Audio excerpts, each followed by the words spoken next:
heck happened here? It's good. Yeah, but I've just lost mine. Oh, Well, I'll start with, I've lost my screen. Oh, got it back. we can see you, Supi, but I'm just gonna, since we have limited time, I'm just gonna call on people to introduce themselves. And I, Can't close off YouTube. can everybody still hear me? yes. Yes, okay. I was not muted. Okay, so I'll just call on committee members to introduce themselves. Welcome, everyone. This is a meeting of the Joint Standing Committee on the Judiciary. We're hoping to wrap up a lot of our work from the session this afternoon. And I'm just going to call on committee members to introduce themselves. Representative Cardone, go ahead. Hello, I'm Barbara Cardone. I represent House District 127, part of Bangor. And Representative Moriarty. Thank you, Madam Chair. I'm Steve Moriarty from House District 45, Cumberland and part of Gray, coming to you from the mothership. Senator Sanborn. Thank you. I'm Heather Sanborn. I represent Senate District 28, which is half of Portland and half of Westbrook, coming to you from the Senate chamber. Representative Babbage. Thank you, Madam Chair. I reached to turn on my mic here out of habit. My name is Christopher Babbage. I represent House District 8, most of the town of Kennybone. Thank you. Senator Keim. Hey everyone, I'm desperately pulling out things, trying to get connected with headphones here. So Lisa Keim, I represent Senate District 18, which is Northern Oxford County. And I have to say, I just met Steve Moriarty for the first time yesterday. And then today, for the first time, I met Jennifer Poirier in person. Is that crazy? Representative Sheehan. Yes.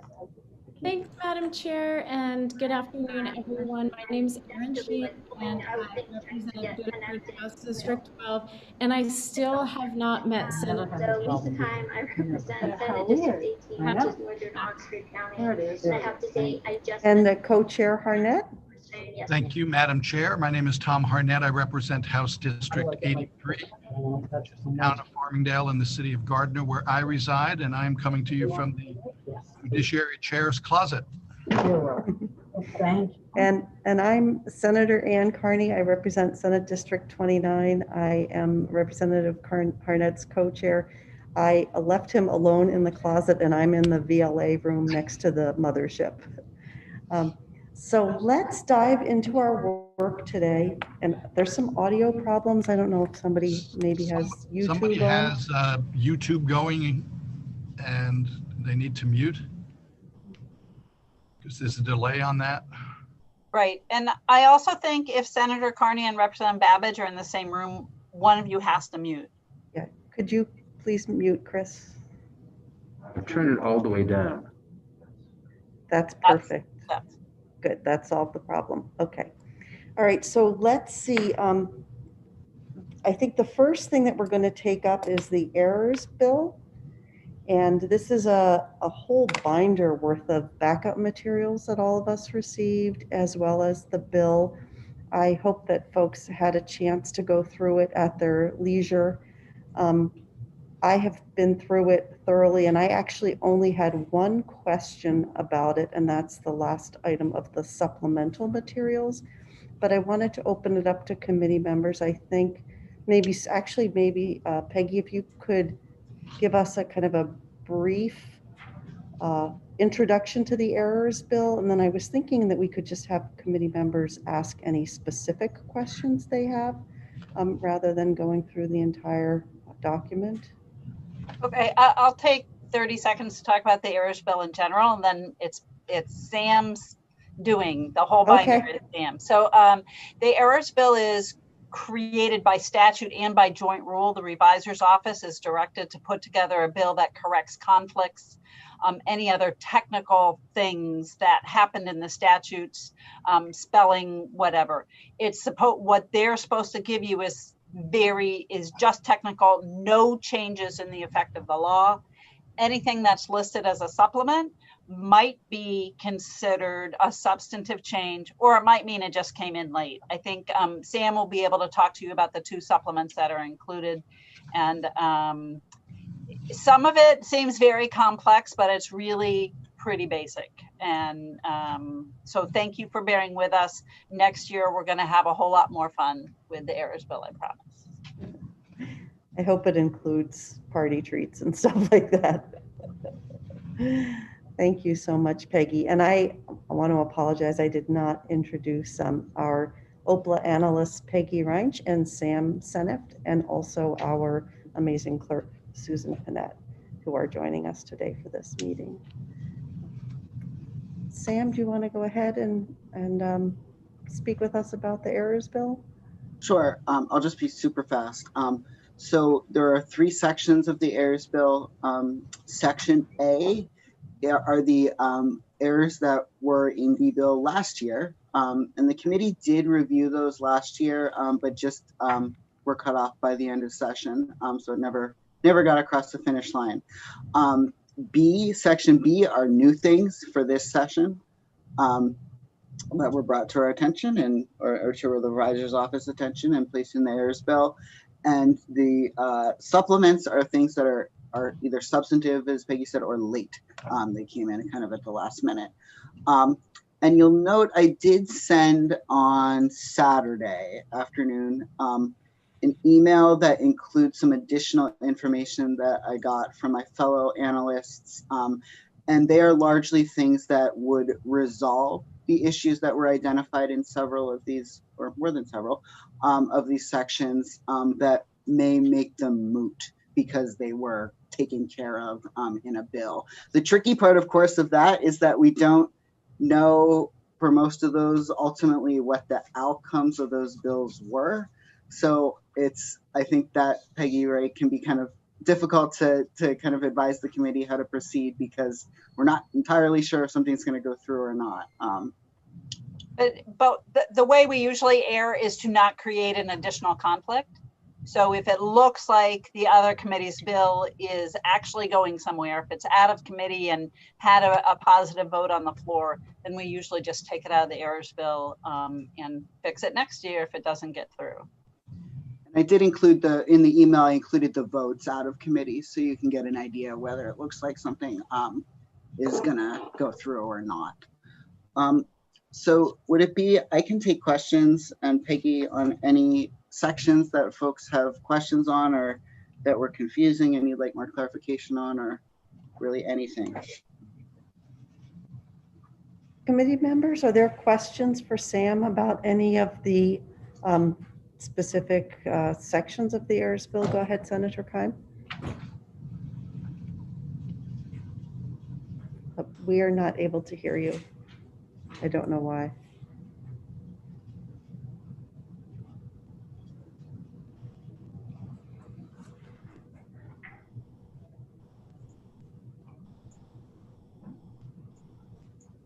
Right. There we go. Can you hear me now? Yes. Yep. Good.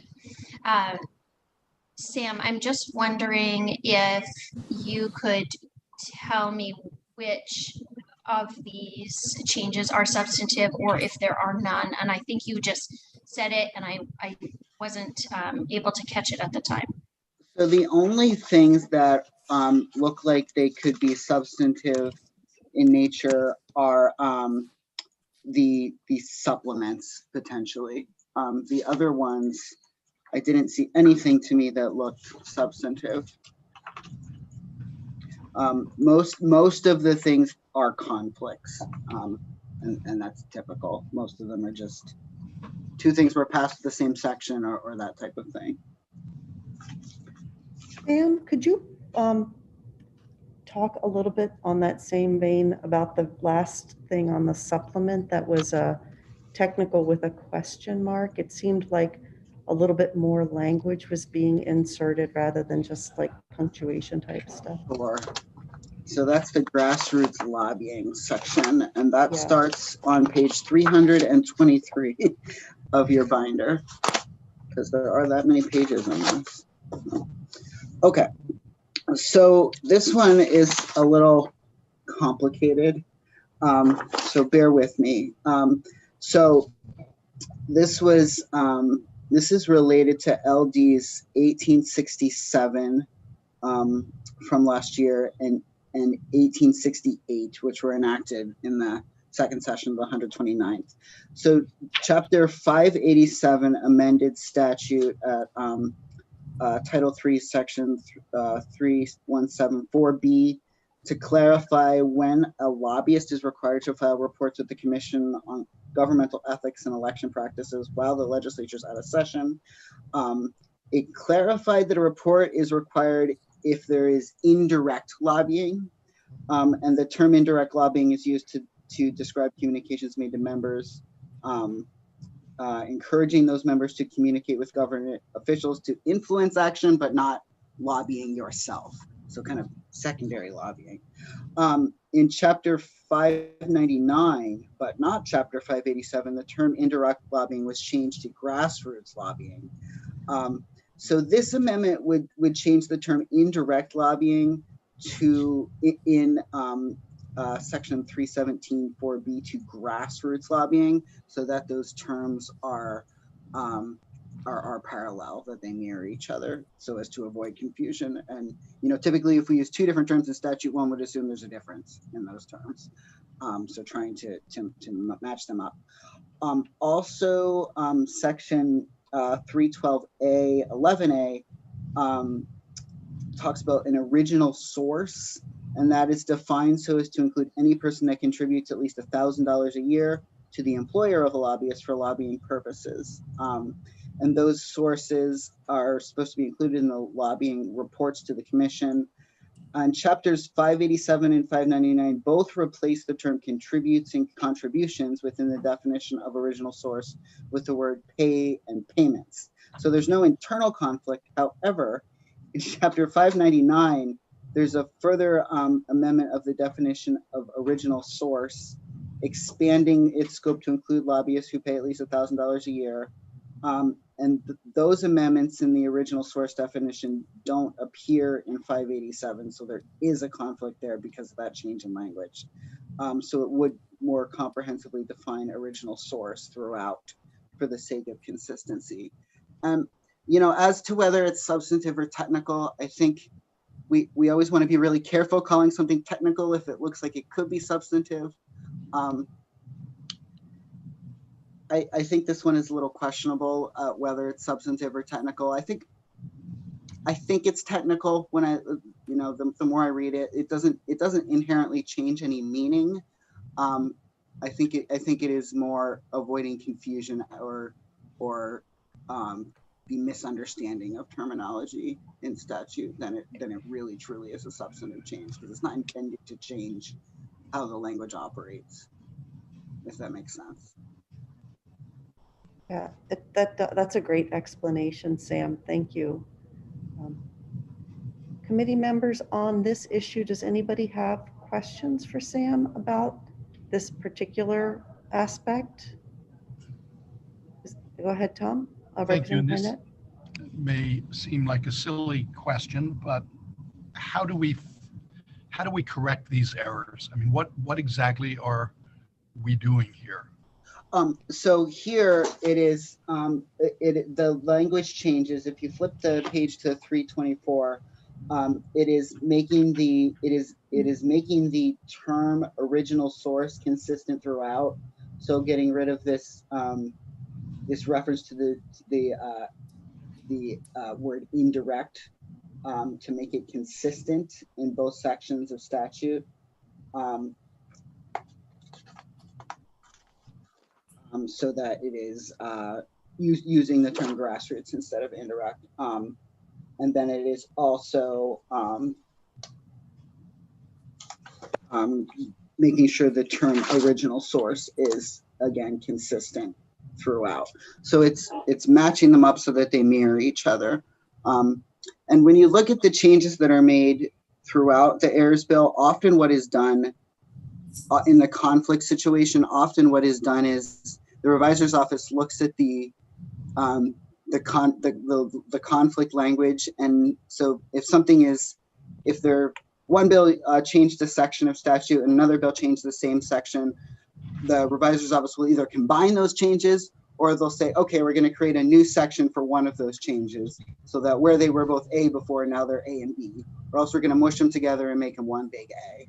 So they have a couple different ways that they'll approach it. It's their judgment as to what works best in the statutory text. But in this one, what they did was they, in the original source language, they picked one that they liked best, and then they are using it throughout for consistency.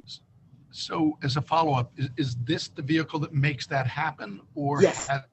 Yes. This errors bill is the vehicle that makes that happen? So the bill itself, if you look at like the actual bill itself, it just goes through and lists all these sections of policy.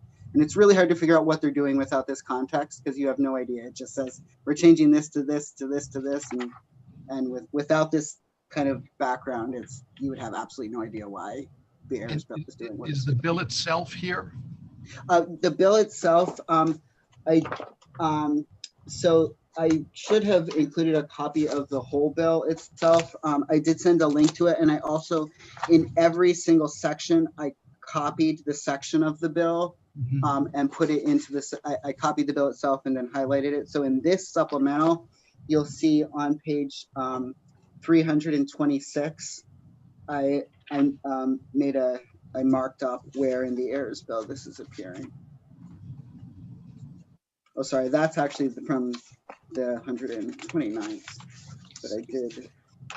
Just real quickly, the two supplements would have to be added to the errors bill. They were not printed with the bill. Right. That's so why to add those, you would have to vote ought to pass as amended.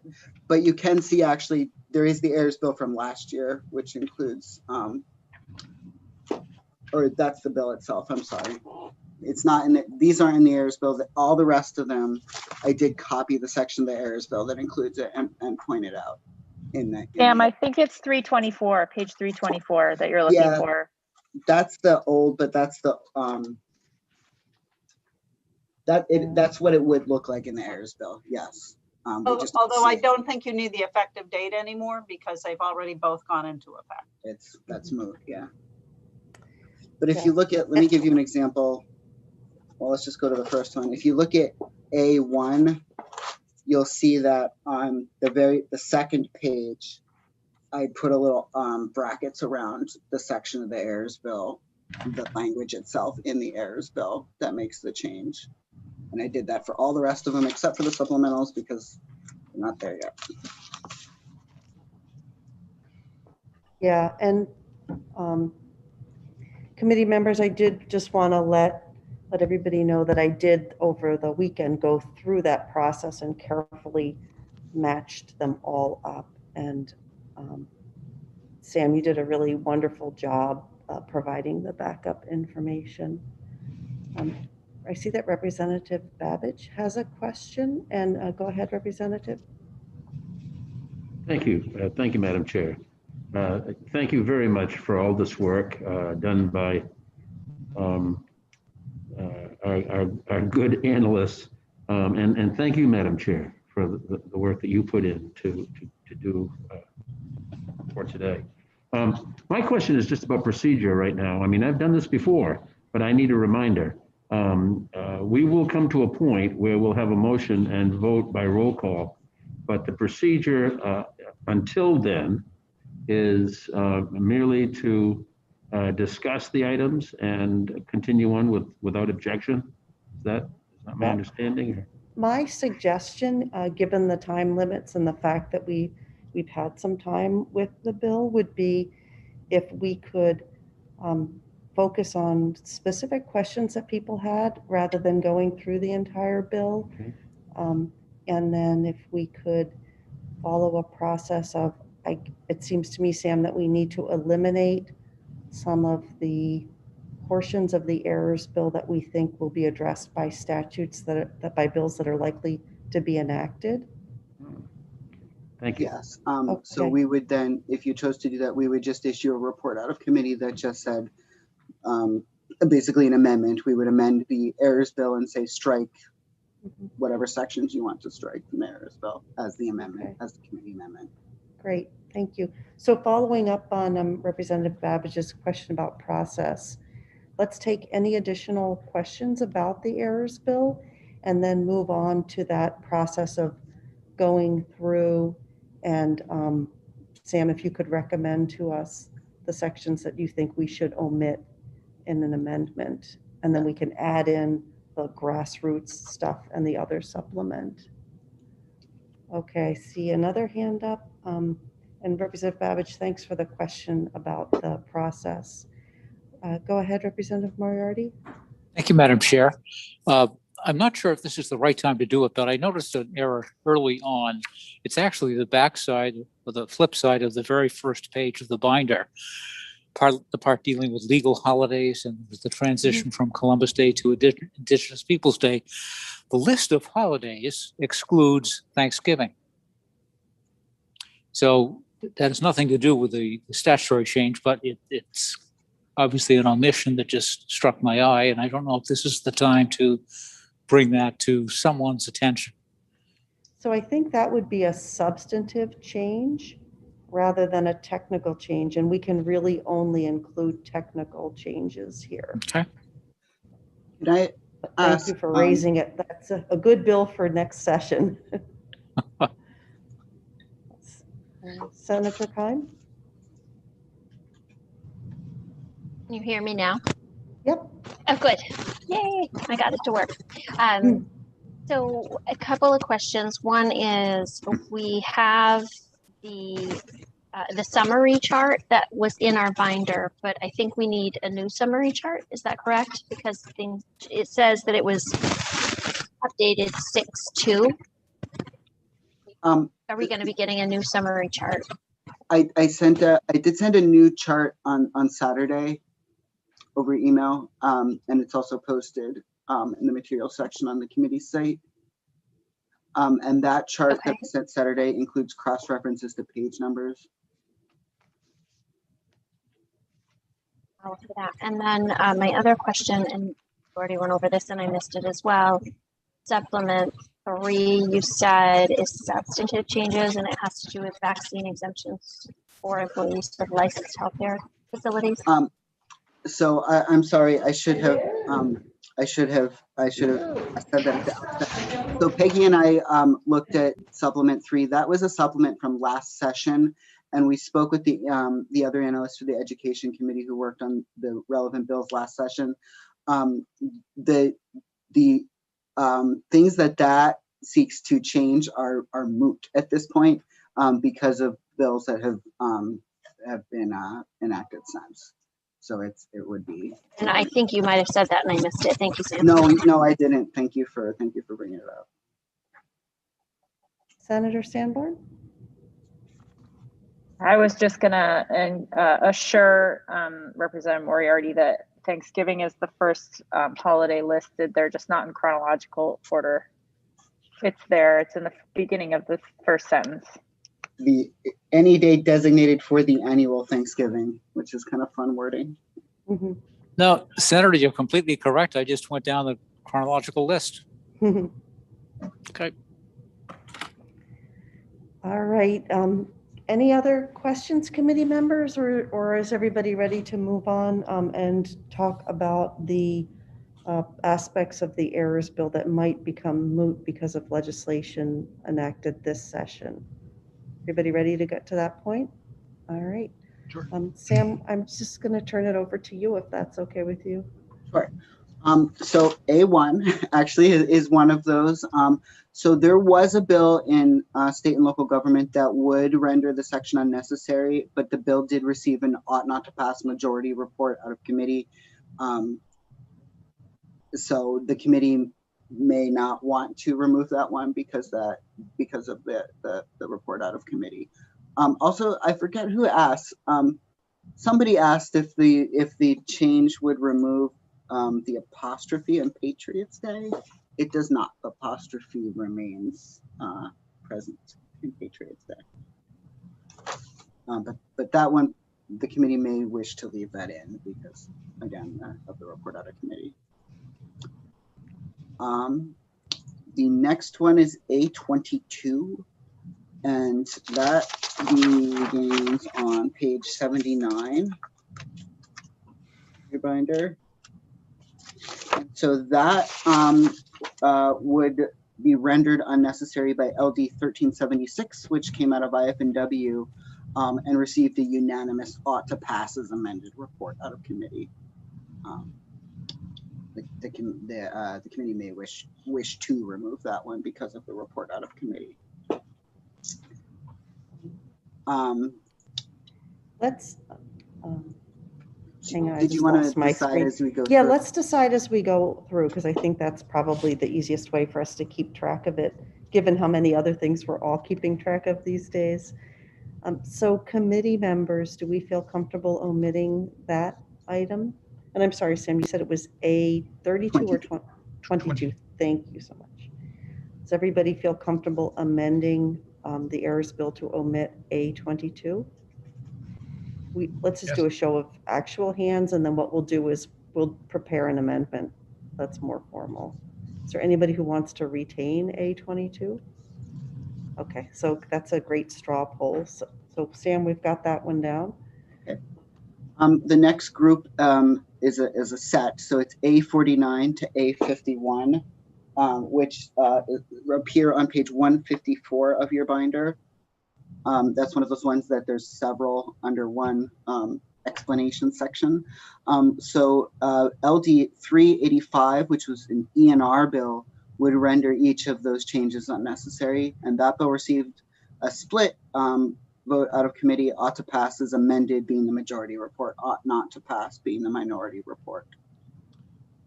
And that was A49 to A54? 51. Thank you. A49 to 51. 51. Thank you. And that bill has been enacted in the Oh, House. has it been enacted now? This is LD 385? 385, correct? Yes. Yes, Okay. it's been enacted in the House. Okay. Okay, so let's do a show of hands. Is everybody comfortable omitting that one? Looks like it. Okay, great. The next one is A53, and that appears on page 163 of your binder. This is a taxation bill, LD 1216, and that bill received a unanimous ought to pass as amended report out of committee. And that's been enacted. It's been enacted? Yes. Okay, this A53, all those in favor of omitting A53 from the errors bill? All right, great. Next one is B4, which appears on 196 of your binder. And B4 would be rendered unnecessary by LD 223, which was a report out of IFNW, and it was enacted and it is on the appropriations table at the moment. So what is the recommendation with regard to something that is on the appropriations table? Peggy, what does the committee usually do with those? Well, usually you go ahead and take it out because whatever the errors bill is doing is usually not crucial.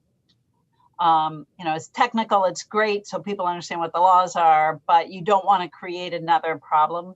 So you can just take it out. If you really want to wait, if you had plenty of time in the session, you could wait and see what happens.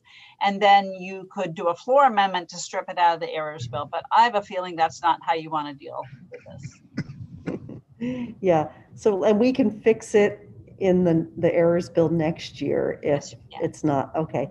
So all those in favor of taking out B4?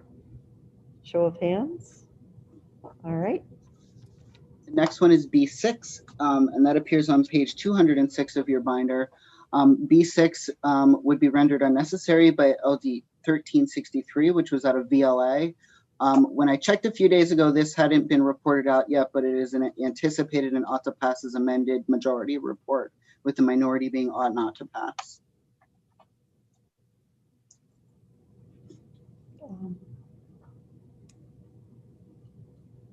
Do we know what? It was reported out yesterday. It was reported, yes, with that report. and it's been engrossed in the Senate. Oh, okay. They move fast. They do. So, committee members, are we comfortable with an amendment that would remove B6? All right, I think we're good with that one as well. B7, LD 790, HCIFS would also render this section unnecessary. This bill did receive a unanimous ought to pass as amended report out of committee. Great. All those in favor of omitting that one? Looks like that's a good direction to go in. Okay. And the last one is B8, which is on page 218. This is related to a labor and housing bill, LD 494, which also received a unanimous ought to pass as amended report out of committee. Committee members, are we comfortable omitting B8 as well? Show of hands if you're good with that. All righty, good. That's it. Thank you. Tell me. And then committee members, let's talk about the grassroots language. That's the one that there was at least a question as to whether it was technical, substantive rather than technical. I think from what I've heard from Sam's explanation, I'm comfortable with it being a technical amendment, and I would suggest that we include that one. And I think there's one other supplemental change as well. Is that right, Sam? There is another supplemental change though, but it looks like a technical change. Okay. So that would be, that's the cars, the use of state vehicles for commuting. And it was related to kind of ambiguous wording. This is on page 309 of your binder. So Title 5, Section 7B has language barring state employees from using state vehicles to commute between home and work. The section does list exceptions to the rule. It's a confusing section. It's a little hard to tell what they mean when you read it. So the amendment would add notwithstanding language, which helps resolve questions and potential conflict in statute. It also makes a grammatical correction. Peggy, I know we've talked about this one, I feel like, at length before. Right, 7A and 7B kind of set up a conflict with each other. And if you go through the book, you'll see there's been a lot of discussion about this over the time in the AG's office about what this means. And so I think there's an agreement that this is the way to fix it, but I'm not sure if the language is in front of you, but the section without correcting the problem was amended last year to add in a couple of other departments whose vehicles apply, who are, they can use their vehicles to commute, I believe, except for those vehicles authorized and assigned to employees of the, so is that language I can share the language on the screen. It's in the binder. Yeah. Is the notwithstanding language current law? No, that is what we are recommending. Okay. So page 322 is the language, except it was actually amended in the first year. No, it was amended in the second year of the biennium, and page 322 doesn't capture that. So it would also include the Department of Defense, Veterans and Emergency Management, Military Bureau, as designated by the Commissioner of Defense, Veterans and Emergency Management. And I can screen share that with you if you would like to see that. Yeah, so that would be, Peggy, the language that we would include as an amendment. So Right. I think it would be helpful if you could screen share it with us, please. Yeah, I know Sam's got a lot going on, so let me. So that's what it would look like. I think page 322 of the book has everything but this shaded language. And that was added in this PL 2019, 578 last year. But we still need the notwithstanding. Still need the notwithstanding because it sets up, 7A says you can't use your vehicle, and this says you can Or maybe it's the other way around. So the amendment would be the notwithstanding section Yes. 7A plus the shaded stuff? No, the shaded's already current Oh, law. okay. So Okay. between when the bill was prepared in 2020 and now, that was actually at the beginning of 2020, the law changed. So we want to add in the notwithstanding, and we want to do these grammatical corrections Okay. in the next to last line.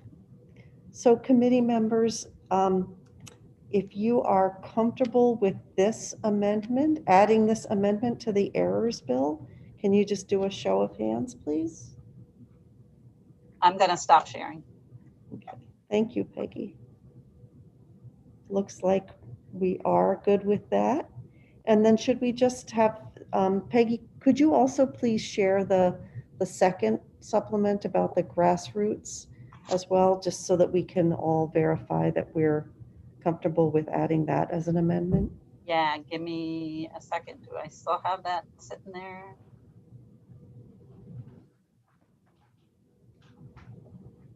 Hold on. Oh, sorry. If not, that's okay. We can rely on the information in our binders. I think we're good with that. Committee members, Yeah, do you? I think that's the accurate. Great. Okay. And can we do a show of hands, committee members, if you if that's acceptable to you? Okay, looks like it is. Great. And so at this point, I would ask if there are any other questions before I suggest a motion. I am not seeing any.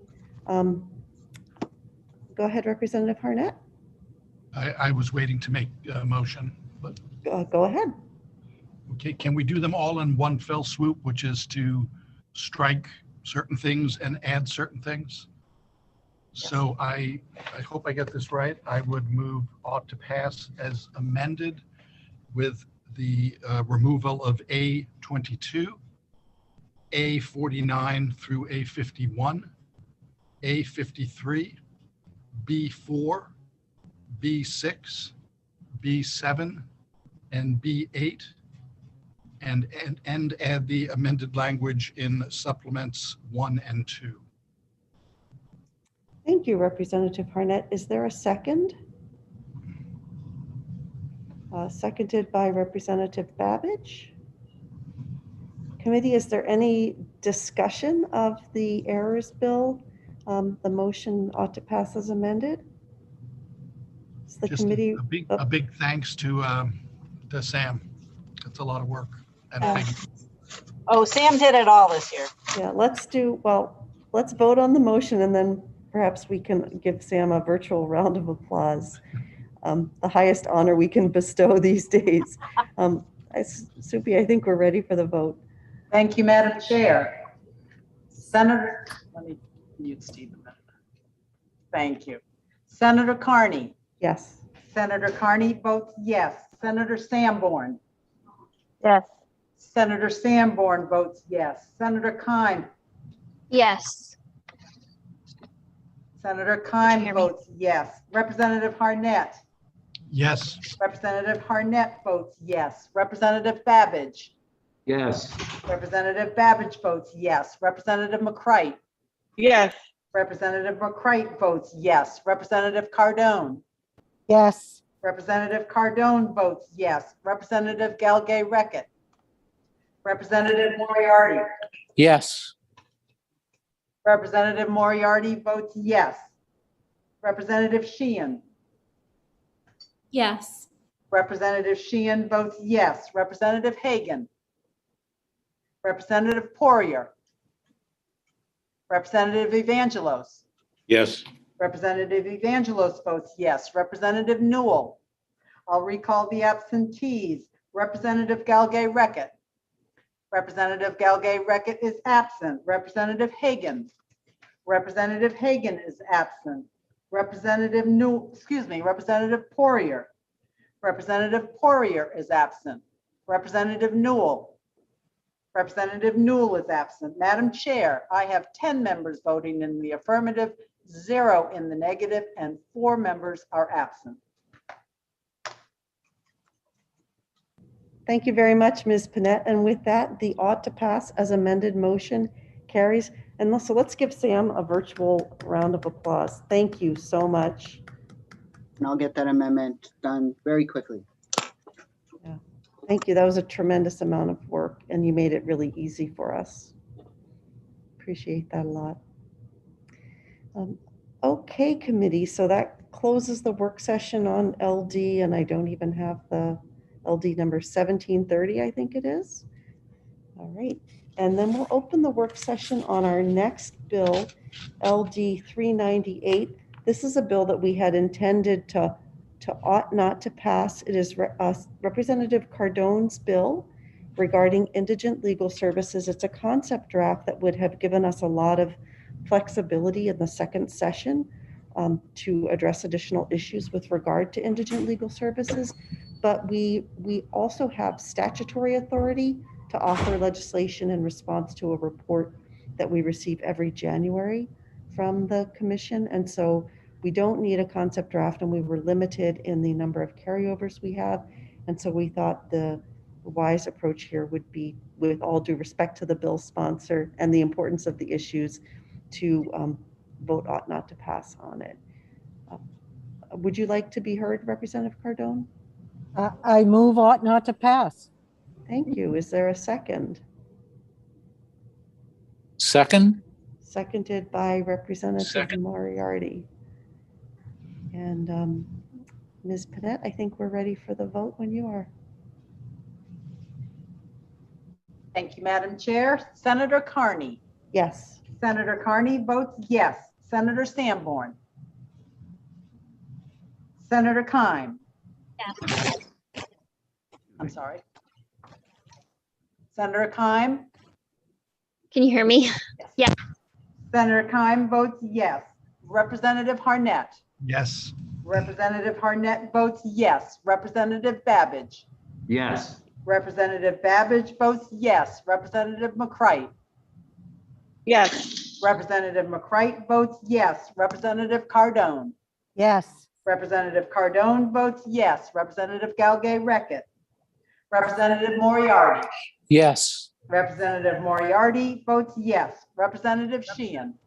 Yes. Representative Sheehan votes yes. Representative Hagan. Representative Poirier. Representative Evangelos. Yes. Representative Evangelos votes yes. Representative Newell. I will recall the absentees. Senator Sanborn. Senator Sanborn is absent. Representative Galgay-Reckett. Representative Galgay-Reckett is absent. Representative Hagan. Representative Hagan is absent. Representative Poirier. Representative Poirier is absent. Representative Newell. Representative Newell is absent. Madam Chair, I have 9 members voting in the affirmative, 0 in the negative, and 5 members are absent. Thank you very much, Ms. Panett. And with that, the ought not to pass motion carries on LD 398. So, and that will close the work session on 398 and move on to our language reviews. Does anybody have any questions before we move on? Okay. So now we're going to move on to a series of language reviews, and we've been receiving lots of amendments from Peggy and Sam. I know that we've had some time to consider them. I've looked through them carefully, and I think that there are just a few that Peggy and Sam would like to present to us because there are questions and things that we need to resolve or things that we may need to revote.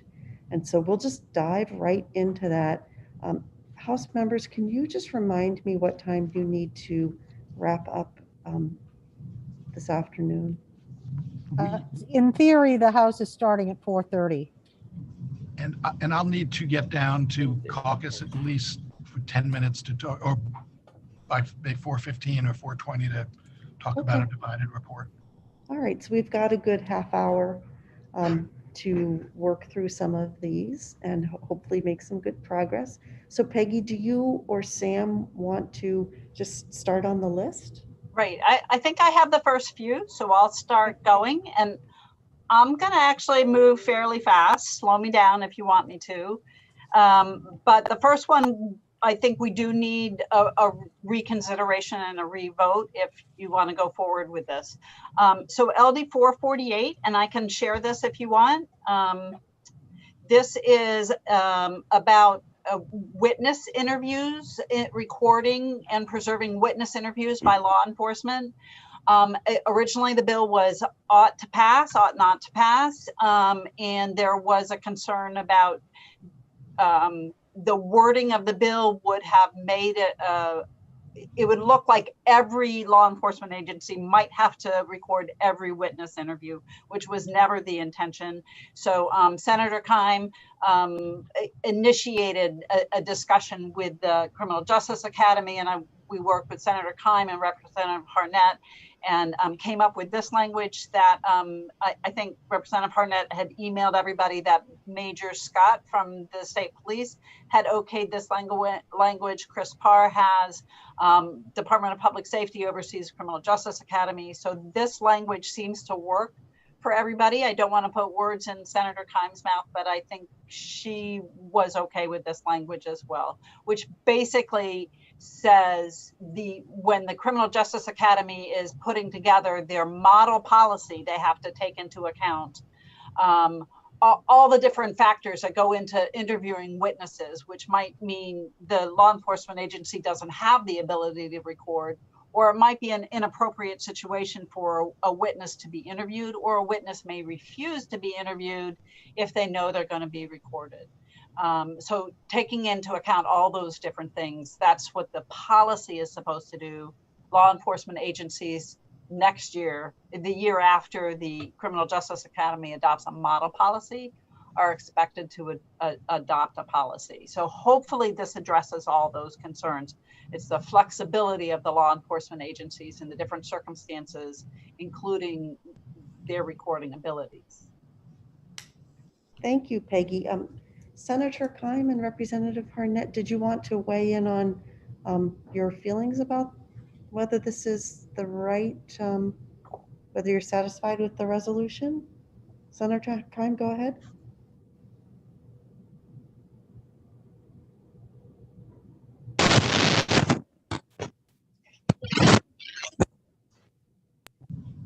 We're not able to hear you. I'm going to stop sharing too. Okay. I don't know what's wrong. Oh, can Okay, you hear me there now? you go. Yep. I have no idea what's wrong with these things. Anyway, it's been wordsmithed a lot, so I would assume that it's good now. And so I would vote in favor, which I voted it ought not to pass before, and I would change my vote and make a motion ought to pass as amended. Thank But you. you have to reconsider first. Oh, well, of course. I make a motion. Oh, I can't do that because I didn't vote on the prevailing side. I can do that. Go ahead, Representative Harnett. I would make a motion to reconsider. Actually, before we get to the motion, I just want to say that I'm totally comfortable with the amendment. I thank Senator Keim. It was always the intent here just to develop policies, not to mandate recording in all instances. And I think that the amendment does exactly what the original bill set out to do.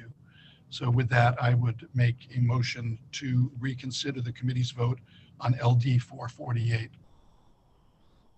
I'll second that motion. And now let's just, if we can just do a physical hand show, if you are in favor of the reconsideration motion. Is 2, 3, 4, 5, 6, 7, Representative Babbage, are you in favor of reconsideration? 8, 9. I have 9. Okay, so it's a unanimous support for reconsideration. And then Senator Keim, did you want to make a motion? Yes, I would make a motion ought to pass as amended. Thank you. Representative Sheehan, your hand was, were you raising your hand to be recognized? Okay. No, I'm actually just getting the message that I have a unstable internet connection. So I think I might have gotten stuck there.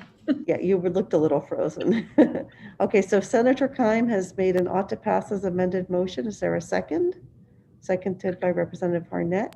Thank you both so much for your work on this legislation. You've brought it to a really good place. And with that, I think we're ready for the roll call. Thank you, Madam Chair. Senator Carney. Yes. Senator Carney votes yes. Senator Sanborn. Yes, sorry, I was on a different screen. Senator Sanborn votes yes. Senator Keim. Yes. Senator Keim votes yes. Representative Harnett. Yes. Representative Harnett votes yes. Representative Babbage. Yes. Representative Babbage votes yes. Representative McCright. Representative Cardone. yes, Representative Cardone votes yes. Representative Galgay-Reckett. Representative Moriarty. Yes. Representative Moriarty votes yes. Representative Sheehan. Yes. Representative Sheehan votes yes. Representative Hagan. Representative Poirier. Representative Evangelos. Yes. Representative Evangelos votes yes. Representative Newell. I'll recall the absentees. Representative McCright. Representative McCright is absent. Representative Galgay-Reckett. Representative Galgay-Reckett is absent. Representative Hagan. Representative Hagan is absent. Representative Poirier. Representative Poirier is absent. Representative Newell. Representative Newell is absent. Madam Chair, I have 9 members voting in the affirmative, 0 in the negative, and 5 are absent. Thank you very much, Ms. Panett. And with that, the ought to pass as amended motion carries. We'll close the work session on 448 and turn it back over to you, Peggy. Thank you. So the next one is LD 545, an act to combat the sexual exploitation of minors. And you saved one major piece of this bill, and that is the crime of soliciting a minor for prostitution, somebody who is in fact under 18, which is a current law, or what the bill was really adding was if somebody, if they believed the person they were soliciting was under 18. And the bill also made the attempt to do that the exact same level of crime. It makes it a Class B crime. Currently, it's a Class D to solicit somebody. It's a Class C to solicit somebody who is in fact under 18. And actually it's currently a Class D, and it's currently a Class C if the person believes the person who's being solicited is under 18. So attempt normally under the criminal code is one class less than the crime itself. So what this amendment does, and I'm going to share the screen, so we had to rework the language. So the first two paragraphs, A and B, A is the person in fact is not 18 years of age. Doesn't matter what the solicitor thinks, but B is if the person believes the person, if the actor believes the person is under 18, that is also a higher class crime. And then C and D are attempts to do this. And this amendment makes everything a Class B crime. And so I need you to think about whether you want to go forward with this, because the current law for this is patronizing prostitution of a minor. Current law is Class D if they have not in fact attained the age of 18 years. If they know the person is not yet 18, it is a Class C. So this would raise both of those to a B. And then this is the attempt statute in Title 17A. It has general applicability. It says anytime that somebody attempts to commit a crime, they can be charged with one class lower than that if they didn't actually complete the crime. Class E stays a Class E.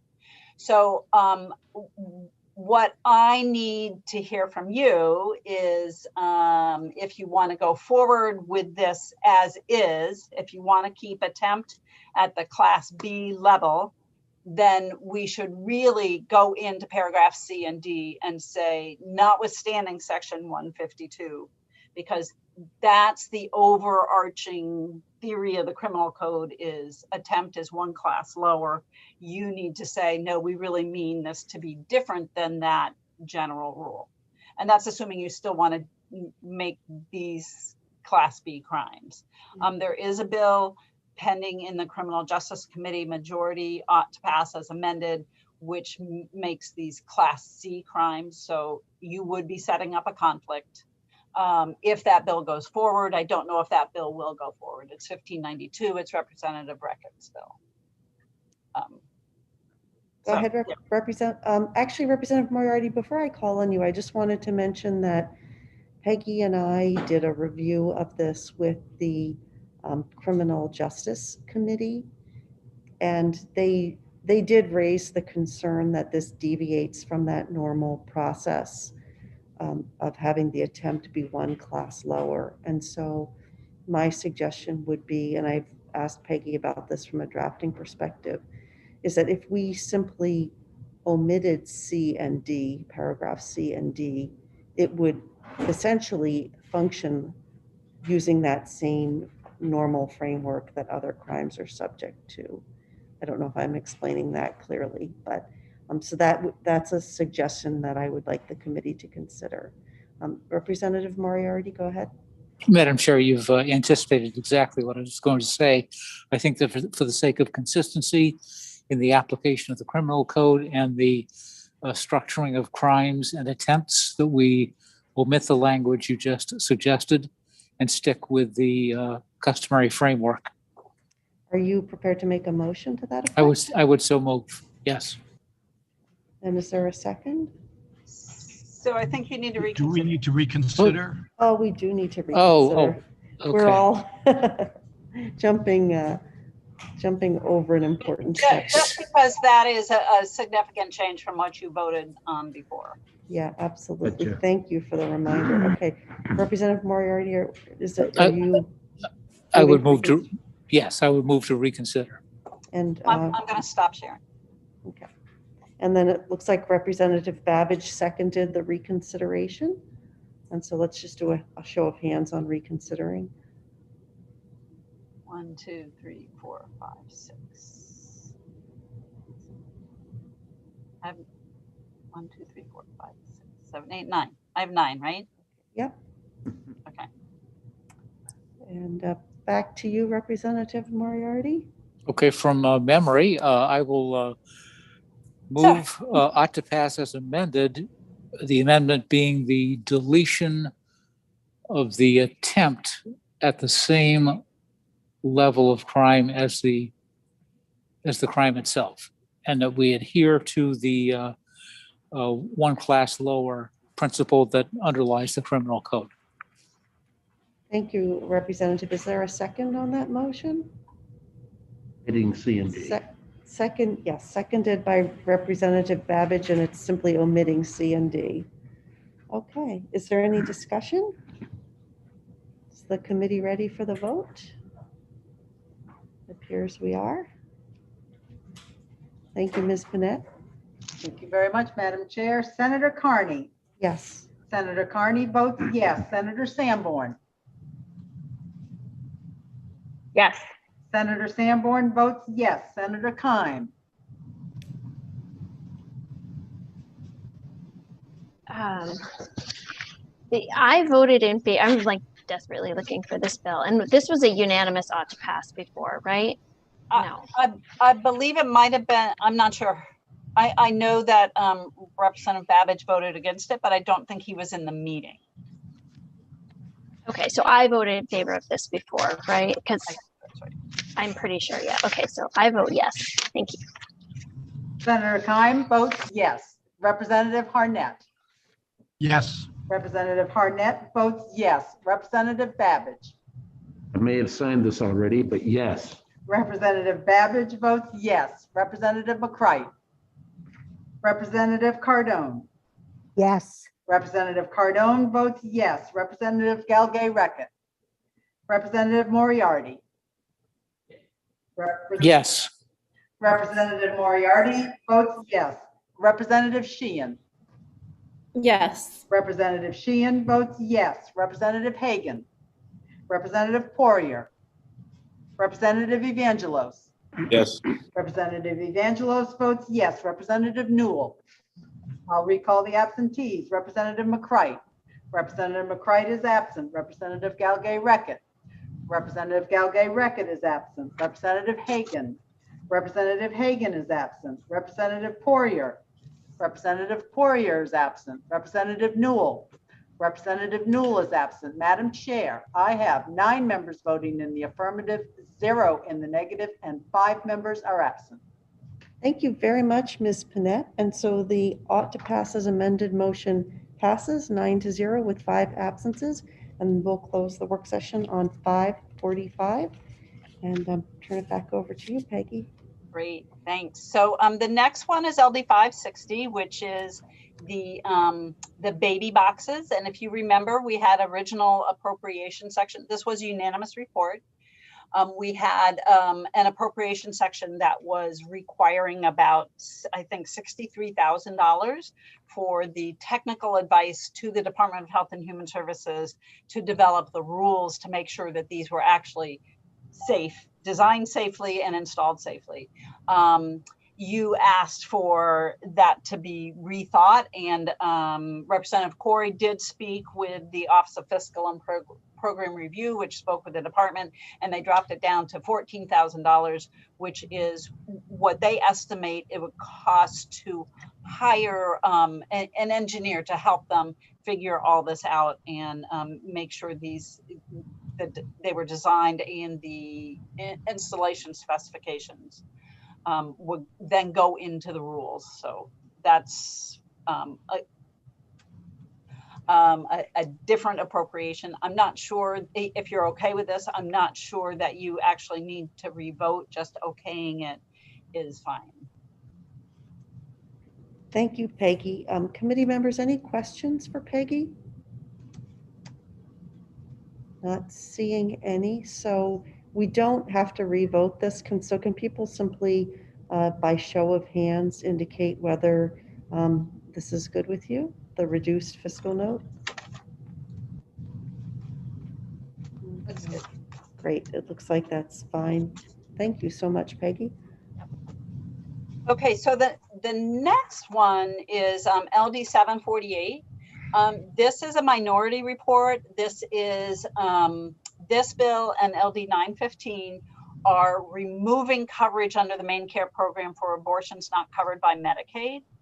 The bill was the majority report is ought not to pass. The minority report is ought to pass.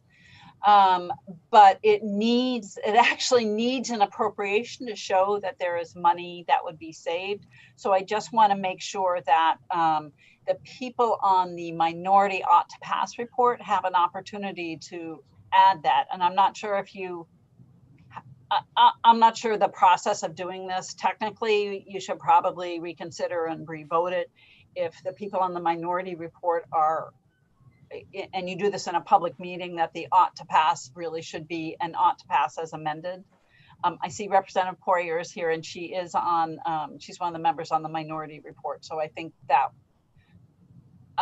I'm not sure the best way to go forward with this, and I'm sorry. That's okay. So the safest thing, because to do and to know that we're doing it correctly, would be to reconsider. Yes. Have everybody revote. Would members who are not present have a chance to vote again when signing the jackets? Yes, but it would be members who are not present who are members of the committee now. So Yes. This bill was originally voted on the 20th of May. Okay. So, I mean, that does mean that Representative Thorne and Representative Libby, who were on the original report, would not be part of that reconsidered report. Understood. Senator Keim, is it acceptable to you that we reconsider and then allow the ought to pass, allow a vote that includes an ought to pass as amended with regard to adding the fiscal note? Yes, that's fine with me, but are we always revoting them because of the fiscal note? I mean, sometimes we're revoting with fiscal note and sometimes we're not. So I'm a little right, confused on our process. This is not just a fiscal note. This is an appropriation section. So this is actually a part of the law. The fiscal note is although it's required by the joint rules, it's really a piece of legislative information kind of, but, and you do have to add it by an amendment. When we do an ought to pass vote, we kind of hold things until we make sure there's no fiscal note. Not only is there a fiscal note in this case, there's actually an appropriation. And I think it's probably a better practice because it makes it really a section of the bill. And I think that we have done that for anything that is actually an appropriation. Okay, very good. Thank you. Then yes, I would suggest that we revote it. Okay, would you like to make a motion to reconsider, Senator I Khan? can't, I didn't vote on the prevailing side. Okay, Representative Harnett, motion to reconsider, seconded by Representative Moriarty. Are we doing one at a time? Pardon me? Are we doing these one at a time, Peggy? You said there were two bills. So there are two bills that are identical. The titles are different. 915 and 748 are the same, if you remember. And I can put them up. I can put one at a time on the screen. I don't think I can do both at the same time. Well, I just didn't know if we needed two motions, or if I can move to reconsider both on one. I think you can do both if everybody's comfortable with that. Can you just clarify, please, Peggy, is the change for 915 exactly the same? Yes. Yes. So here I'm going to share. This is 748 and this is 915. I probably moved too fast, but this is 915, 375, 843. That's money saved. And then this is 748. 375, 843. They're exactly the same. Okay. The only difference is the title of the bills. Thank you. That was super helpful. Okay, so let's do these two together. And I did notice Soupy shaking her head when I asked about this. I think for my purposes, I think if you reconsider them together, but I'll need a vote on the bills themselves separately, because if people say somebody wanted to vote a different way when I go after the vote, the reconsider basically is just once you actually make a vote, it will go. I don't know. Peggy has the better word. No, we got it. Okay, I think so. Go ahead, Tom. Thank you. Motion to reconsider the committee's vote on LD 748 and LD 915. And is there a second? Seconded by Senator Kime. And just a show of hands for reconsideration of those two bills. 1, 2, 3, 4, 5, 6, 7, 8, 9. Okay. And then, all right, and then is there a motion? And so the prevailing motion, we'll do these separately on 748 was an ought not to pass, right? So is there somebody who would like to make an ought not to pass motion? Ought not to pass by Representative Harnett. Seconded. Ought not to pass is amended. No. Just straight ought not to pass. Sorry. That's all right. Seconded by Representative Sheehan. And we'll vote, and then Senator Kime, you can give the minority report. Okay. Yes, thank you, Ms. Burnett. Thank you, Madam Chair. Senator Carney. Yes. Senator Carney votes yes. Senator Sanborn. Senator Kime. No. Senator Kime votes no. Representative Harnett. Yes. Representative Harnett votes yes. Representative Babbage. Yes. Representative Babbage votes yes. Representative McCright. Representative Cardone. Yes. Representative Cardone votes yes. Representative Galgay-Reckitt. Representative Moriarty. Yes. Representative Moriarty votes yes. Representative Sheehan. Yes. Representative Sheehan votes yes. Representative Hagan. Representative Poirier. No.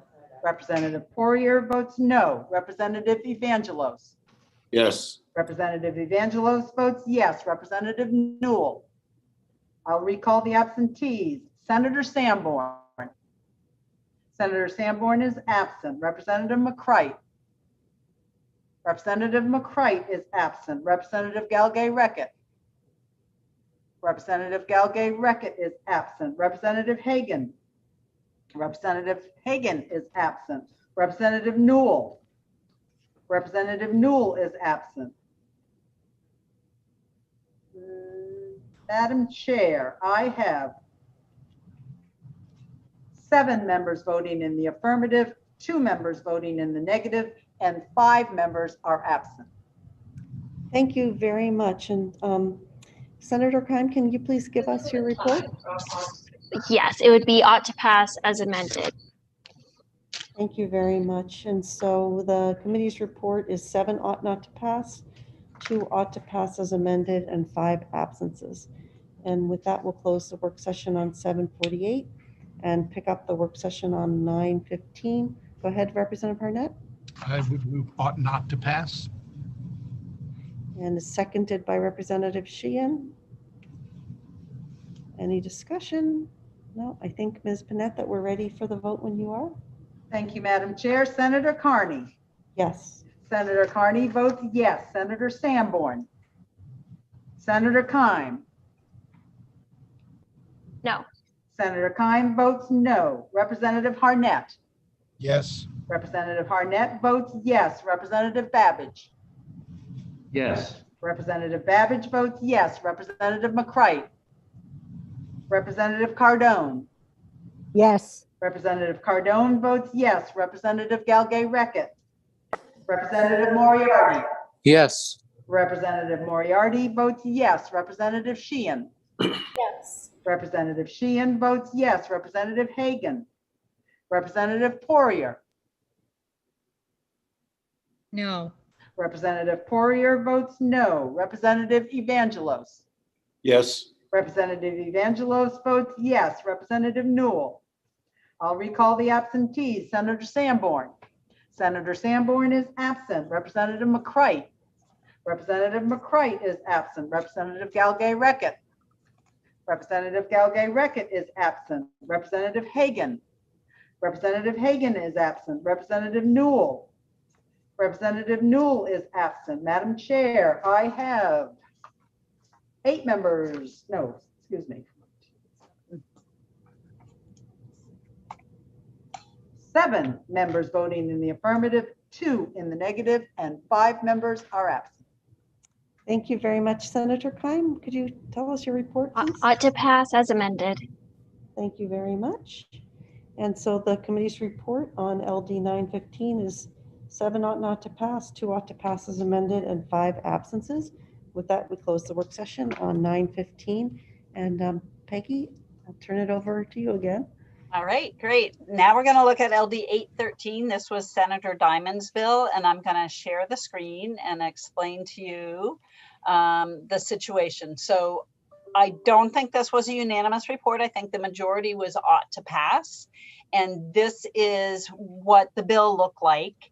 Aggravated sex trafficking is a Class B crime, except that if a person being trafficked under subsection 1, paragraph B, is 14 years of age or younger, aggravated sex trafficking is a Class A crime. But I totally forgot that we're not supposed to draft criminal statutes that way. We're supposed to draft statutes so the each time there's a different type of crime, it has its own statutory unit. So this is really the way it's supposed to be drafted. So the current law, it's a Class B crime for aggravated sex trafficking. And current law says promotes prostitution of a person less than 18 years of age. But if we're splitting out under 14 as a Class A crime, we can do that as a new subsection 1A. And then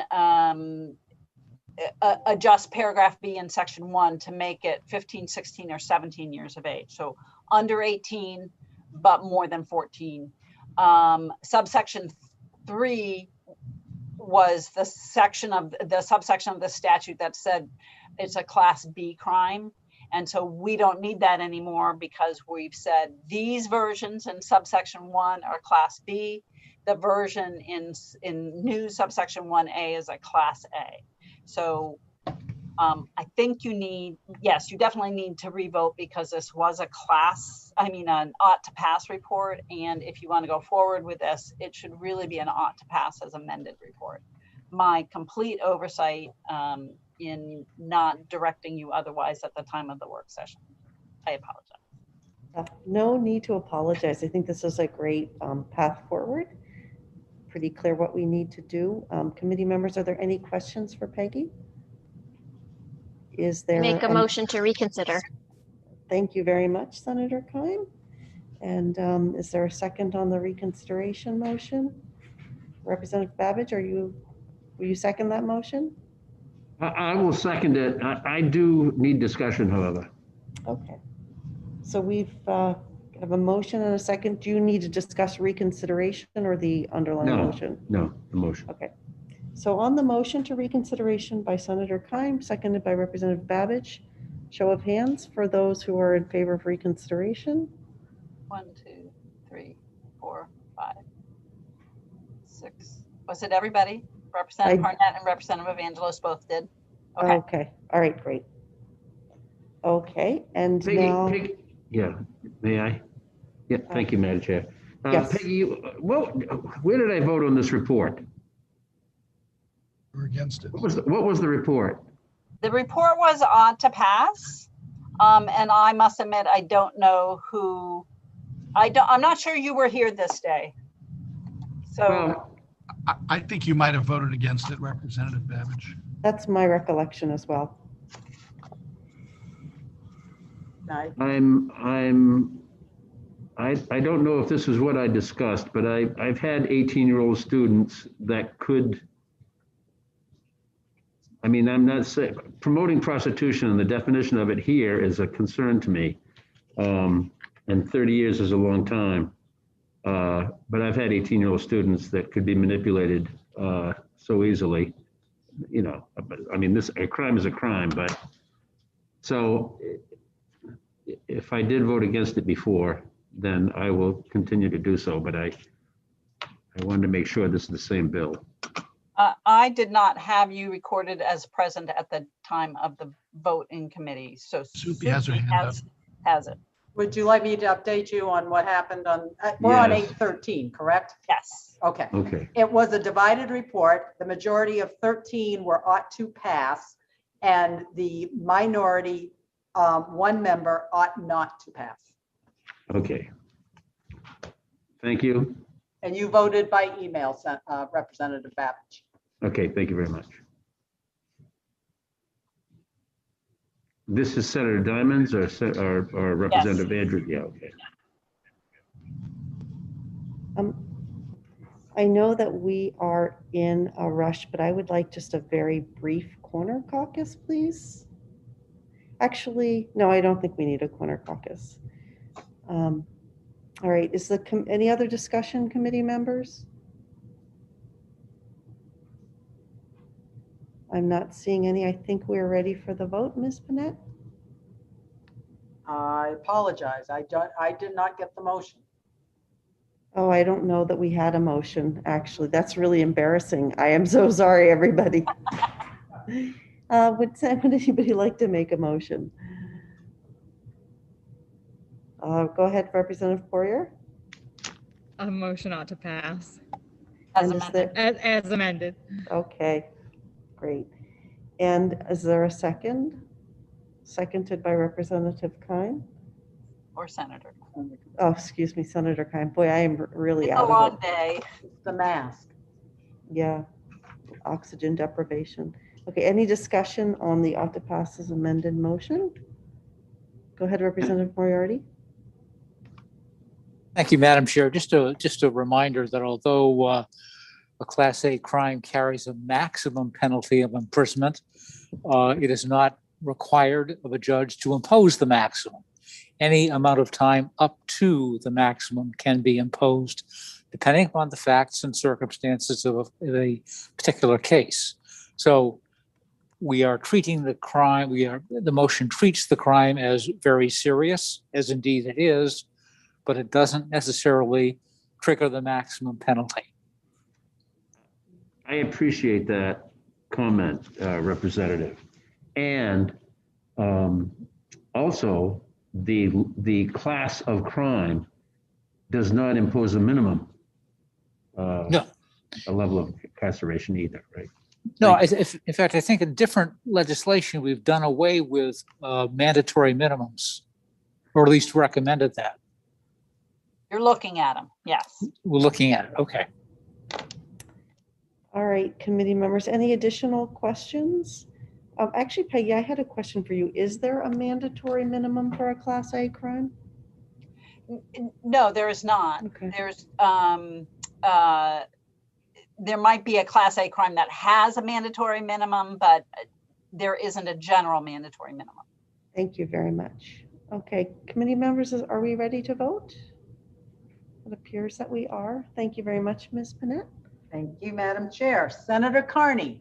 Yes. Senator Carney votes yes. Senator Sanborn. Senator Keim. Yes. Senator Keim votes yes. Representative Harnett. Yes. Representative Harnett votes yes. Representative Babbage. Yes. Representative Babbage votes yes. Representative McCright. Representative Cardone. Yes. Representative Cardone votes yes. Representative Galgay-Reckett. Representative Moriarty. Yes. Representative Moriarty votes yes. Representative Sheehan. Yes. Representative Sheehan votes yes. Representative Hagan. Representative Poirier. Yes. Representative Poirier votes yes. Representative Evangelos. Yes. Representative Evangelos votes yes. Representative Newell. I'll recall the absentees. Senator Sanborn. Senator Sanborn is absent. Representative McCright. Representative McCright is absent. Representative Galgay-Reckett. Representative Galgay-Reckett is absent. Representative Hagan. Hi. Representative Hagan. Hey, how you doing? I have no idea what I'm doing. Just got. Your timing is impeccable. Probably not good. No, it's Probably great. should abstain at this point. Maybe Senator Keim, would you like to just briefly update him? You did vote in favor of this bill before, and we just had to make an amendment to change the language. So I'm certain that you will be comfortable voting in favor, as we all are. Well, I'm going to say yes or aye. Representative Hagan votes yes. Thank you. Representative Newell. Representative Newell is absent. Madam Chair, I have 10 members voting in the affirmative, 0 in the negative, and 4 members are absent. Thank you very much, Ms. Panett. And with that, the ought to pass as amended motion carries 10-0 with 4 absences, 1 less than we were expecting when Representative Hagan magically appeared. And with that, we'll close the work session on 8:13. And I believe that the House members need to wrap up at this point. Is that correct? At least I know I do. Yes, I have two conflicts, actually. Okay. I do have a question before we get done on a Okay. different matter. Okay, so for those who do need to leave, I guess, Peggy, how much more work do we have to do? Well, we need to add an appropriation. We need to add some fiscal notes, but really, if we could clarify a vote on LD 1403, which the majority voted ought not to pass and a minority voted carryover, and that's actually not a report that the committee can report out. So somebody has to change their mind. So I'm not sure how best to do that. We can't carry over. at least I don't think we can do that. I think the people who voted carryover would need to vote either ought to pass, ought not to pass, or ought to pass as amended. And Peggy, this was the legislation that gave businesses immunity, and there was a proposed amendment Yes. that ensured that workers' compensation claims were unaffected by the immunity. Should I put that up on the screen quick? Sure. Yeah, sorry Thank you. to slow you down. I know you need to run. And Tom, Representative Harnett, if you need to run, then I'm waiting for a message so I can stay till they Okay. tell me I've got to be there. okay, Thanks. So this is from Representative Dillingham, and her amendment would clarify that we're talking about civil legal liability. Make as you said, Senator, a note that this does not affect entitlement to workers' comp. Change the standard of proof to preponderance of the evidence instead of the clear and convincing standard as in the original bill, and omit the statute of limitations section. So that was her amended language. Okay. Yeah, thanks, Sam. And so Peggy, are you basically wanting to know if those who voted carryover would prefer to vote ought to pass as amended? And Senator Kime, can you, I don't know what your vote was. So I voted to carry over. And because I did appreciate Representative Dillingham's position that we should wait and see if the businesses are being affected negatively, or and that at that point maybe it would be just ought not to pass, because I think they're in a different position than other then when we consider the hospitals and whatnot, just because I think they have a different set of liability insurance around what they do. Because normally it would, this is just so unusual for them to be faced with this COVID compliance issue. So I'm uncomfortable voting ought to pass because I don't think it's necessarily appropriate right now either. So I don't know if there's a suggestion. Do you have a suggestion, Peggy? I don't know. I guess we've kind of run out of time. I just don't. The appropriate reports out of a committee don't include carryover. So Peggy, could those members just not vote if they chose not to register a vote on the bill? Well, if you reconsidered and they were absent, I guess. I don't know. I'm trying to. I will just vote ought to pass. We can reconsider and I can vote ought to pass if that is acceptable.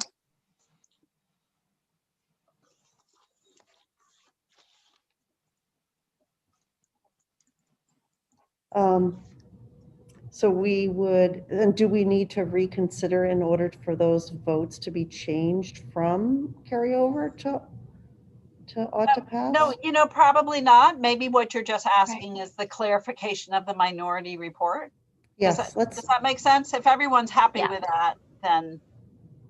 And Supi, could you tell us who who voted carryover so they can change their votes? I would be happy to. The vote was 11-3. 3 were Senator Kime, Representative Hagan, and Representative Poirier. So they're here and they can tell you what their minority report is. I'm comfortable, I guess, with just ought to pass. And if it needs a fiscal note, or you're okay with an ought to pass as amended? Yes. That'd be me too, also. I agree as well. Okay. Thank you for that clarification, everyone. And House members, are you able to keep going or do you prefer to leave? I'm still not being called, so either they skipped over me or All I'll right. hear later. Okay, well, please let us know if you have to leave, but at this point, will. Peggy, if you want anybody who has to leave, just give us a big wave and we'll understand what's happening. Peggy, did you want to choose the next bill Sure. that you would like us to deal with? Thank you. So let's look at 834. This is, I'm gonna say, this was an ought to pass. This is about ensuring that appropriate allocation of victim restitution. And there is a fiscal note that has to be added. It was a unanimous ought to pass. So if everybody's okay that your ought to pass meant to be include the fiscal note, which is an ought to pass as amended, I think we're okay with that and you don't have to reconsider, right? Yeah. Everybody's So okay? if you could just by a show of hands, if that's acceptable. Okay. Seems like it is. Great. Thank you. And that was 834, you said? That was 834. So the next one is 851. And this one it's a different bill than 748 and 915. This does require, this is an act to ensure women are informed of abortion pill reversal. It directs the Department of Health and Human Services to provide information. So it requires an appropriation of $20,000. I believe the vote was a majority ought not to pass and a minority of ought to pass. So this does need to be voted because we're adding this appropriation section right here.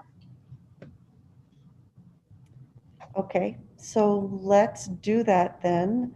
Is there someone on the prevailing side who could make the motion to reconsider by Representative Harnett, seconded by Representative Sheehan? And show of hands if the reconsideration is acceptable. 1, 2, 4, 5, 6, 7, 8, 9. Okay, and then Representative Harnett, did you have a motion? My motion is ought not to pass. And seconded by Representative Sheehan. Any discussion? I think Ms. Panett, we are ready for the vote. Thank you, Madam Chair. Senator Carney. Yes. Senator Carney votes yes. Senator Sanborn. Senator Keim. No. Senator Keim votes no. Representative Harnett. Yes. Representative Harnett votes yes. Representative Babbage. Representative McCright. Representative Cardone. Yes. Representative Cardone votes yes. Representative Gallagher. Representative Moriarty. Yes. Representative Moriarty votes yes. Representative Sheehan. Yes. Representative Sheehan votes yes. Representative Hagan. No. Representative Hagan votes no. Representative Poirier. The one time No. I didn't unmute, I was sitting at the kitchen table. with hard We work. can hear you, Dave. I just muted him for Representative Hagan, I just muted you from afar. Okay. I never finished my story, thank goodness. It's harmless.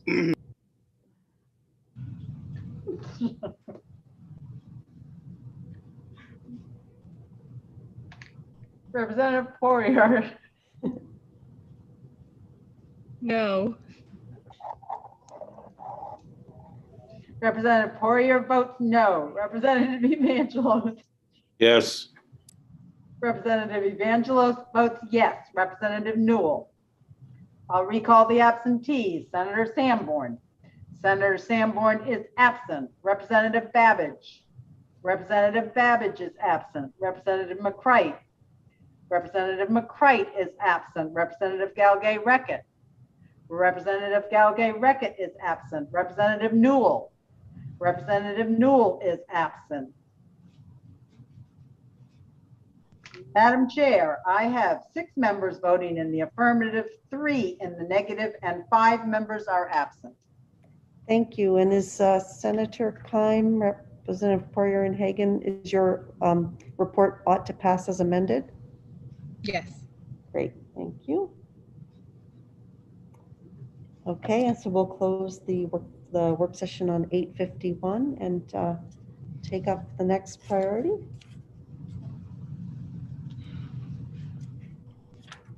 The next bill is LD 1180, and it is an act to prohibit discrimination in housing based on a person's participation in a rental assistance program. And the majority report was ought to pass as amended. The minority report is ought not to pass. This bill also needs an appropriation section. This is the Maine Human Rights Commission says if you're going to expand these prohibited forms of prohibited housing activities or discrimination, it's going to require at least a half of a Human Rights Commission investigator position. And so they ask that you put this appropriation section on, as well as the fiscal note. So this would require, our practice has been that you re-vote it to make it ought to pass as amended. All right, thank you very much. Representative Harnett, do you have a motion to reconsider? I absolutely do. I move that we reconsider our vote on LD 1180. Thank you very much, Representative Cardone. Do you second? Yes, I second. And show of hands, please, for all those who would like to support the reconsideration. 1, 2, 3, 4, 5, 6, 7. I'm assuming I'm seeing Representative Harnett's hand and Representative Angelos's hand. Representative, okay, great. Yeah, okay.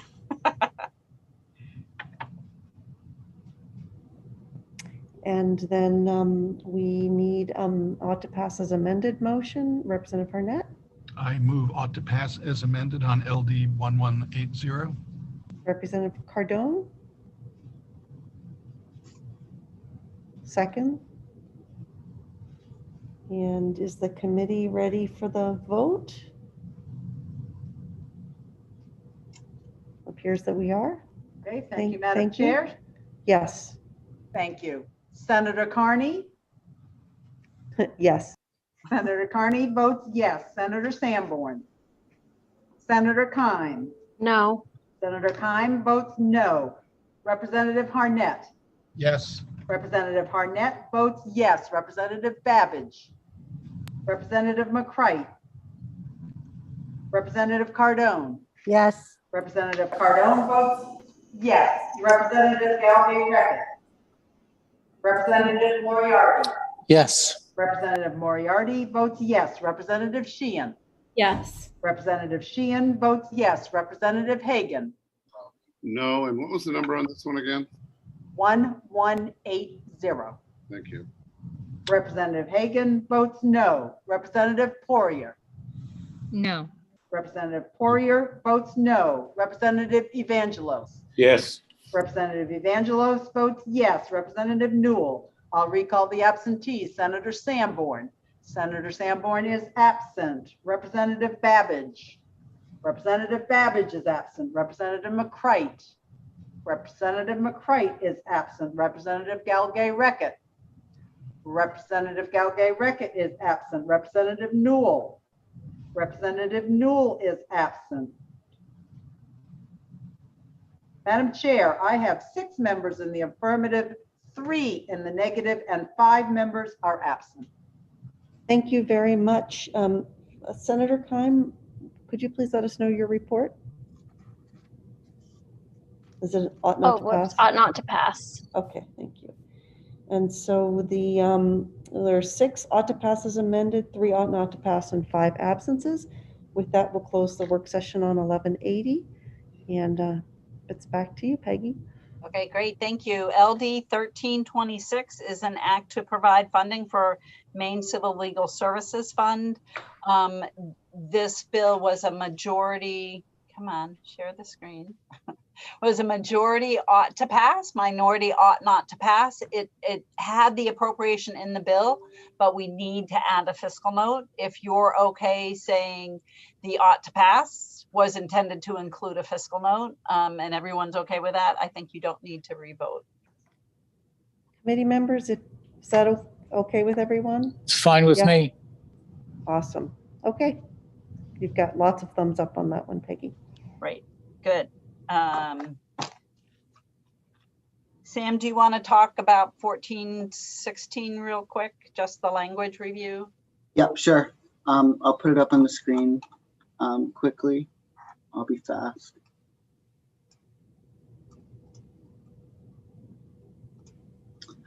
So this was an act to limit qualified immunity of law enforcement officers in Maine civil rights claims. This is the task force. The committee met about this Friday and asked me to make a number of changes to the amendment. I did make those changes. Those included adding municipal law enforcement to the list of members in the task force, adding or replacing the prosecutor with plaintiff's attorney, adding another member of the House that is not part of, or not necessarily part of any identified party. In the duties section, getting rid of the absolute in the reference to immunity in the Maine Tort Claims Act. Adding somebody in the folks who are participating in the committee who have lived experience, making one appointment by the President of the Senate and one by the Speaker of the House. And adding a reference or a membership of a representative of an organization advocating for the interests of racial minorities. And then the highlighted amendment here was the most recent change. There had been some discussion over the membership of the Attorney General. So this language is meant to indicate it's not just Attorney General or designee. It is made to make it, it is intended to make it clear that the preference is for the Attorney General, but only if the Attorney General is unavailable, the designee. So I worded it in that way to differentiate it from the usual somebody, or designee for the availability language. Thank you very much, Sam. It looks like we have a hand up. Go ahead, Representative Moriarty. Thank you, Madam Chair. Sam, can you just scroll back to the local law enforcement line? Oh, sure. I think that's municipal police. Yes. Yeah. Okay. I sent an email over the weekend. I think the word officer, I think, should have an S on the end. Plural. Yes. Yes. Thank you. I will change that.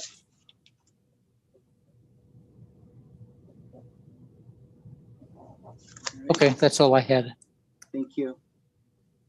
Stop sharing. I think our errors bill is going to be shorter next year, Representative Moriarty. You've picked off a lot of really fine detail. That's right. That's why they call me Hawkeye. Put Sam out of work. Yeah. All right. And then, Sam, do we need to revote that, or is that just strictly a language review based on what? That's just language review. Okay, great. All right. We can keep plugging away if everybody's good. Right. Okay, just two more. I'm going to skip over 679, which Julie Finn has patiently been waiting for, but I'm going to do 1692, which is the judicial branch's bill about facilities in Hancock County. The majority ought to pass report actually needs a fiscal note, and here's the fiscal note. The minority report was ought not to pass. So again, if everyone's comfortable with the majority's ought to pass, intending to include the fiscal note if it was necessary, then if you're good with that, you're good with that. Yeah. Are we good with this, those in the ought to pass camp? I am, Madam Chair. I think the cost is what it is, and we'll just ride with it. Okay. Everybody okay with the fiscal note? Sounds good. All right. Thank you. All right, so the next one, thank you very much. So the next one, if you remember, this is the e-warrants. It has a significant cost to put this into place. And at the last work session, you talked quite a bit about, well, how can we narrow this down? And so what I am going to show, Julie Finn and I have been working on this for language, and she's been working with the judicial branch. And maybe you want to bring Julie in because I don't think we have fiscal information yet.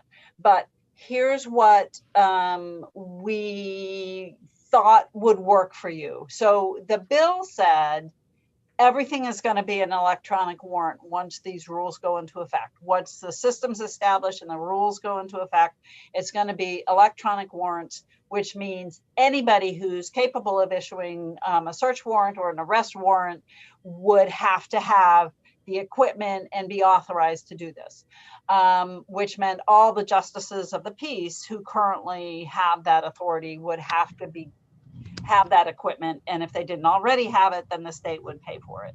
And so we've drafted language that says, this is, if you see the turquoise, instead of saying that the application must be done electronically, it says may be done electronically if presented to a justice of the Superior Court or a judge of the district court, or a justice of peace authorized by rule of the Supreme Judicial Court to issue warrants electronically. So the judicial branch is going to be adopting rules anyway, and they will be able to identify who can do this based on whether or not they have the equipment or if they're willing to provide that equipment themselves. And so then we've clarified that they can proceed in any reasonable manner that is authorized by this section that, if presented electronically, conforms to the requirements of Title IV, Section 17, subsection 18, which is all this new language establishing the statewide electronic warrant system. So I think that's the language that puts into place what you were looking for.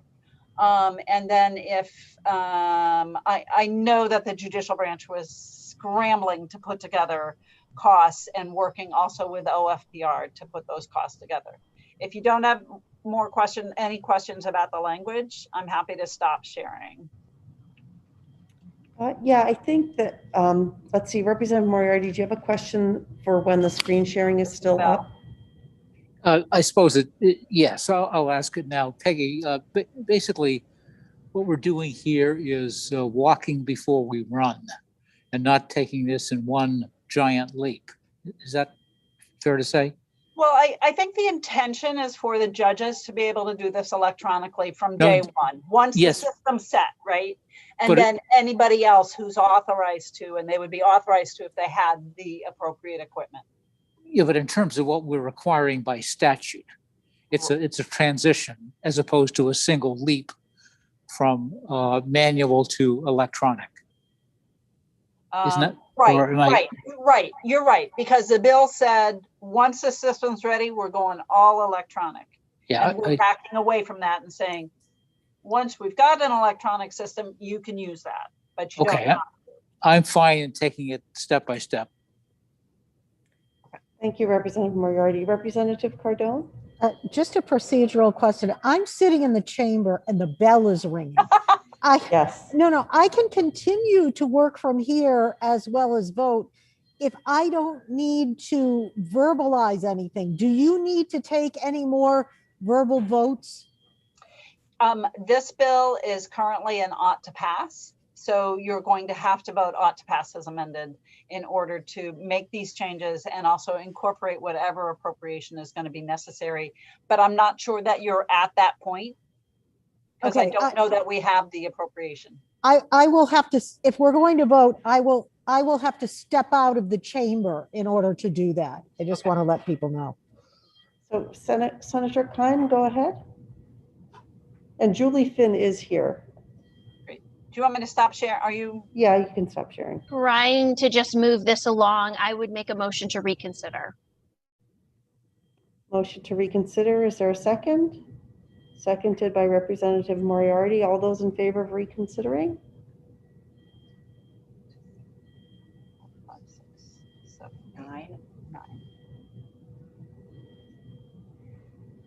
And then, okay. Can I so make a now- motion to pass as amended, including the fiscal note? And appropriation, once we Yeah, figure out what it is? Okay. Yes. Seconded by Representative Harnett. And I think, is there any discussion before we move on to the roll call? I'd just like to thank you, Senator Kime, for bringing the bill forward and moving it along. And also thanks to Julie, Finn, and Peggy for working on it. And I think, Supi, we're ready when you are. Thank you, Madam Chair. Senator Carney. Yes. Senator Carney votes yes. Senator Sanborn. Senator Kime. Yes. Senator Kime votes yes. Representative Harnett. Yes. Representative Harnett votes yes. Representative Babbage. Representative McCright. Representative Cardone. Yes. Representative Cardone votes yes. Representative Galgay-Reckett. Representative Moriarty. Representative Moriarty votes yes. Representative Sheehan. Yes. Representative Sheehan votes yes. Representative Hagan. Yes. Representative Hagan votes yes. Representative Poirier. Yes. Representative Poirier votes yes. Representative Evangelos. Yes. Representative Evangelos votes yes. Representative Newell. I'll recall the absentees. Senator Sanborn. Senator Sanborn is absent. Representative Babbage. Representative Babbage is absent. Representative McCright. Representative McCright is absent. Representative Galgay-Reckett. Representative Galgay-Reckett is absent. Representative Newell. Representative Newell is absent. Madam Chair, I have 9 members voting in the affirmative, 0 in the negative, and 5 members are absent. Thank you very much, Ms. Panett. So the ought to pass as amended motion on 679 passes 9-0 with 5 absences. And Peggy, have we actually, and we'll close the work session on that bill, have we actually gone through everything on our list? I believe you have. So let's give Peggy like a standing ovation. That was a lot of work. I'll give it back to you. You guys are awesome. We will, Julie, I don't know if Julie wants to say anything, but Julie and I will be happy to share the actual fiscal note, the actual appropriation with you. So, and if you don't have to agree to it just because you voted on it now, but thank you. Hi, Julie. Thank you. Any final word? Julie, did you want to have speak to the committee? I do not need to. No, thank you so much for all your hard work on this, and we'll get the fiscal info ready very soon. Wonderful. Thank you. Thank you, everyone. Representative Evangelos, go ahead. And I know folks have to leave, but go ahead, Representative. Thanks, Madam Chair. Are we going to be having a meeting over the budget issues and what goes to the table and all that? I can't answer that right now, but I'll email everybody when I need to look into that. Okay. And Sam and I just want to let you know there are probably between 25 and 30 amendments that you have not seen yet that are still in process. If we think you need to talk about them, or we think that something needs to be changed, we will specifically let you know. Otherwise, you can have like 24 hours after we send it to you, and then we'll assume that you're okay with it. Is that all right with everybody? Sorry, I hate doing it this way, but. No, Okay. you've done amazing work, you and Sam and Supi, and yeah, we'll review them by email, get back to you within 24 hours with any concerns, and if there's something to vote on, we will gather for another very efficient meeting. Okay. All right, everybody. Thank you for hanging in there until we got to the end of our list today. Thank you. Thank you, Thanks so everyone. much. Yep, thank you. All right. Night. Right. Tupi, can you hear me? Yes, I can.